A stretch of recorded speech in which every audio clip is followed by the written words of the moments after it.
Good morning.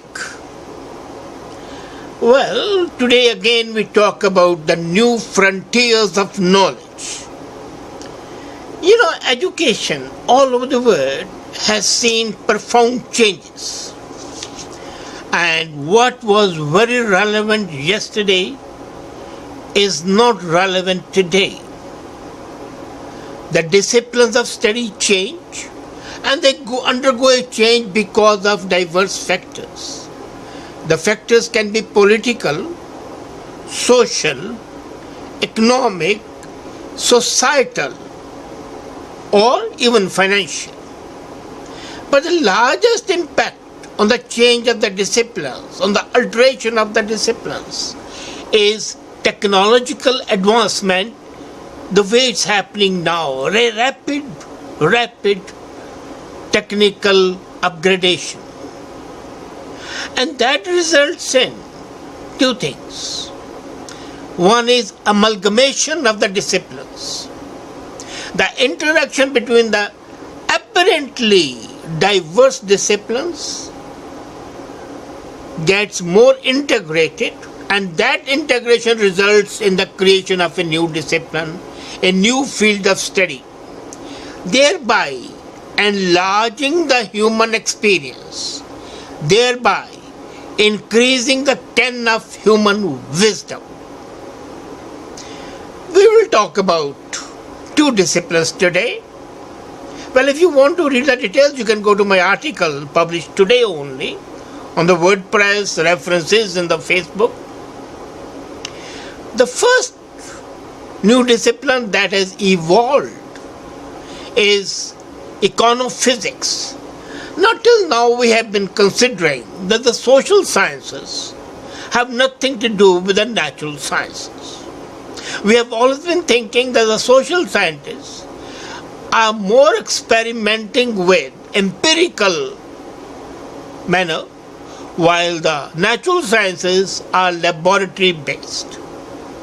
Can you imagine that one of the most important social science, economics, now is using the principles and the theories of physics, one of the leading natural sciences.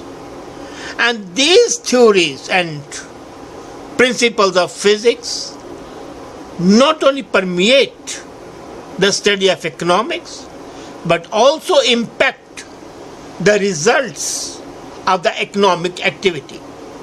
Now, this theory, this new discipline, is a very nascent discipline, and maybe it's being practiced in about 2 or 3 places, but it has a large potential. The application of physics to economics and its study means it has sounder footing. It has a more logical explanation for those sectors for earlier which was just mostly supposedly empirical in evidence, but did not have a definitive system. Now, for example, for the global trade understanding, we only don't use statistics now collected over the ages. You are aware of that word. There are lies, damn lies, and statistics. But imagine if you have got to study the global trade data in reference to the social modes, the societal system, the impact of the politics, the literacy, the demographic factors, and a whole plethora of factors taken into consideration to study only the international trade. What do? Statistics is a tool, but it's not a very reliable tool at that time. So we come up with a system of collection of particle motion. The way the particles move in an element from one place to another, the movement of the particles is studied, and that is a very significant manner. Now that movement of the particles is used to study the international trade. This is the base of econophysics, along with others. The laws of gravity are there. The nuclear physics principles, solid physics, are there. But the whole system has been developed in a way so as to enhance the understanding of economics and relate it to that. You know what happens is, when I talked of the global positioning and when I talked of the movement of the particles, it is in fact an enhancement and augmentation of the domino effect. Now what happens? They say if a butterfly flutters its wings in Chile, it will bring an earthquake in Japan. Because the vibrations caused by the wings, the fluttering wings, is sufficient, it gains momentum every time it moves in the air and causes earthquake. Well, that is a saying. But come to the fact, with the increase in globalization, something happens in a small country. It will have an impact globally. I'll give you an example. Say X produce is manufactured in China, but the raw material comes from Botswana, and for some time that raw material cannot come because of the political situation. The production will stop, but that production might be needed to do something very important, life-saving in America. And that life-saving sub-product may be used in Sweden to make the final product. Once the production in Botswana stops, the production in China would stop, the production in US would suffer, and the end product would not be used, and quite possible that life-saving drug that was to be manufactured may not be manufactured, leading to chaos, loss of human life, apart from the loss in money. Now this is a particle movement, but the particles are moving not across a plane, but across the continents and across the countries. And the whole thing changes. This is a very simple explanation, and as I said, I've discussed it in detail in my article. Now the second part is the business cycles. The business cycles today in each country are not independent of the others. Let's be very clear about that. The recession in one country has an immediate impact on the economy of the other countries, even if they have no trade. Now this is where something very curious you would understand. Earlier, if you have trade with a country, then the impact would be there. But if you have no trade, it would not be felt. It's not so today. Today, what happens is that an immediate impact is felt because of the diverse reasons. The trade affects the politics. If a country is suffering, its politics would change. And if the politics is suffering, its economy would change. It's both ways. But it would impact the whole world because, as I said, the supply chain is so intricately connected that once there is a snapping of the chain anywhere, it affects the whole chain and, as a matter of fact, the whole world. They say the strength of a chain is in the weakest link. And that weakest link affects the whole thing. So again, the movement, the business cycle in one country suffers, maybe because of a political issue. You know, remember recently there was a threatened dharna in Pakistan. And that was going to affect the political life and the social life in Pakistan, the export from Pakistan of the cotton goods, and as a result of those cotton goods, the supply in Pakistan would have increased, thereby reducing the price of the cotton and raise the price of the cloth outside in the manufacturers. So one product where it would become abundant, the price would fall, leading to the shortage of the end product where the price would rise. So the business cycle of one would lead to the business cycle, disruption of the business cycle in the other. Now again, this movement of the particles and the particulate matter has affected the business cycles. Now this econophysics has a lot of potential to be exploited. And the countries which are innovative, now here's the crux, the countries which are innovative would start working on this discipline right from the word go, rather than wait till the other countries have developed the curriculum and then implement it and then study it.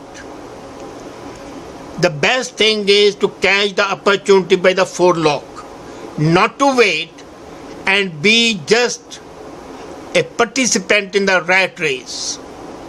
Now the second profession, which is absolutely new and has startling results, is optogenetics. You know opto, that's a light. Genetics we know, we have been studying genetics since long. I think Mendel's law of heredity has become such a byword in our work that we have forgotten everything else. But then, genetics today is a much more complex. The Y chromosomes and the X chromosomes and so on and so forth. And so much so that the commerce is intricately connected with genetics. And now comes a new discipline, optogenetics. Incidentally, this new discipline is the result of the Chinese research work. Heng Li, who worked on this discipline and created this discipline, says that we used to view brain as a city from the outside. We will go in an aircraft, have a look at the city and say, wow, what a shining city it is. And when we come to Islam, what a dirty city it is. So we make our premises based on an outside experience. The individual parts were not visible to us. Now the brain is a very complex system. The neurons, the movement of the neurons is extremely important. With the help of light, the movement of the neurons is not only tracked, but with the latest work in therapy, the laser therapy and the light optic work, the light work, what they have done is they are able to manipulate the movement of the neurons and change the course of neurons. You would be asking, well, what's the benefit? The first benefit is Engel principle, and that calls for the treatment of Parkinson's disease. What happens in Parkinson's disease is that some neurons become infected, they don't work efficiently, so with the help of light they are moved and replaced. You cannot regenerate them. You can recharge them all right, but you cannot regenerate them. They are dead, they have to be replaced. They have to be thrown out of the way, the road is to be cleared. So the light is used as a clearing ram to throw out dead or dying neurons and replace them with the healthy ones who may not be doing anything. This is like a snowstorm, you know, the snowplow comes and throw the snow on the outside, with an addition that it brings in fresh coating as well on the road automatically. Now this thing which is happening has again a great potential, not only the medical sciences, but what I talked about it in my last week's comment about the brain jacking. With the help of laser, you can move the particles of the neurons and make them think in a different way. You can, as I said in that brain jacking, you can manipulate the political leaders to think the way you want to think. You can manipulate the brains of the terrorists to bomb the places where you don't want them to bomb, or to make them think not to bomb. You can manipulate the armies, the generals, the soldiers, everybody. Now, this has an extremely large potential, and the need is that the countries devote their attention to that. It's not only cyber security, it's a human security. So the optogenetics, because the whole genetic system would be changed, and maybe the whole world system would be changed. This is reminding me of what Aldous Huxley in his Brave New World says, "Oh brave new world," or a repetition of Miranda in her novel The Tempest in the play. So the Tempest and Brave New World are coming again in a different form. And this concept of optogenetics is manipulating, enhancing the capability and the thinking process in the brain and creating new avenues of progress and avenues of destruction, whither we go. So the education policies of any country, especially of the independent countries and the innovative countries, have to be so formulated that as soon as the new disciplines come up, they are adopted in the curriculum, the studies are done, and the students' attention is focused on them. And there are reasons for that. A, you are abreast to the latest development. B, you are not found wanting. C, you are creating new avenues of employment. Gone are the days when you used to be content with the 3 R's. Gone are the days when you used to be content with the basic sciences and the basic arts. These are the days of complexity of education, as complex as the human mind and the human brain are. And you cannot put the disciplines in watertight compartment. The intermingling, the intermixing, the interaction between the various disciplines would generate new ideas, new disciplines. And the adoption of those new disciplines is a sine qua non of our progress. If you ignore this progress, if you ignore this evolutionary process, you are ignoring it at your peril. While it's the responsibility of the governments and the universities to do it, it's also the responsibility of the intelligentsia to propagate the new disciplines, and the responsibility of the parents to ensure that their children are exposed to the new disciplines. So this is a societal responsibility of every concerned human being. But these two new disciplines hold an immense value, and not only have they an immense value, but they hold promise of a great change in our thought process, in our behavior, in behavioral sciences, in psychology, medicine, and economy. Take action today, think about these disciplines, adopt them, you will not regret. Have a nice day.